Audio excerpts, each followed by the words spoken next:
Mises au régime, les souris se mettent à produire une protéine pour s'adapter à ces conditions. Or, celle-ci peut allonger considérablement leur espérance de vie. Une équipe états-unienne a réussi à créer des souris génétiquement modifiées qui fabriquent la protéine sans avoir à jeûner, ce qui a donné des animaux capables de vivre jusqu'à 40% plus longtemps. Vu qu'elles paradent rarement en maillot de bain, les souris se moquent très probablement de leurs grammes en trop. Elles auraient pourtant tort de dénigrer les régimes car ceux-ci provoquent chez ces rongeurs la fabrication d'une protéine qui augmente considérablement leur longévité. Si cette découverte semble déjà intéressante, des scientifiques sont allés encore plus loin. En effet, cette équipe de chercheurs de Dallas au Texas a réussi à obtenir des souris génétiquement modifiées qui surproduisent directement la protéine en cause, sans nécessité de jeûne. Ces travaux ont été publiés le 15 octobre 2012 dans la revue en ligne Life. Il a déjà été prouvé que les restrictions alimentaires étendaient la longévité de diverses espèces animales, explique Steven Kluver qui a participé aux travaux. Dans notre étude, nous avons mis au point des souris transgéniques capables de produire davantage de protéines facteurs de croissance des fibroblastes 21, FCF21. Elles bénéficiaient alors des avantages de la diète sans avoir à limiter leur consommation de nourriture.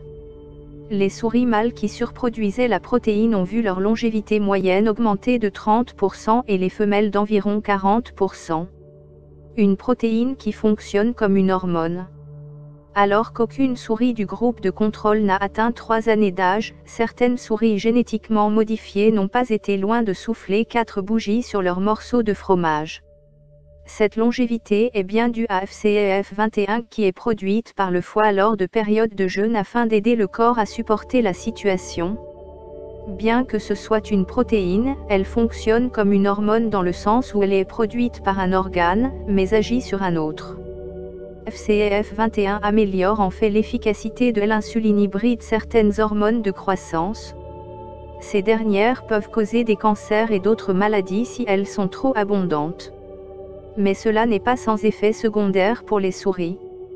Celles qui produisent la protéine en grande quantité sont généralement plus petites que les autres et les femelles sont toutes stériles. Leur squelette est également moins dense mais cela n'a pas semblé handicaper les rongeurs. L'équivalent de 23 et 33 années de vie en plus chez l'homme. FGF21 affecte par leur mobilité, affirme Steven Kluver. Ces souris restent alertes. Elles ont une vie agréable et longue.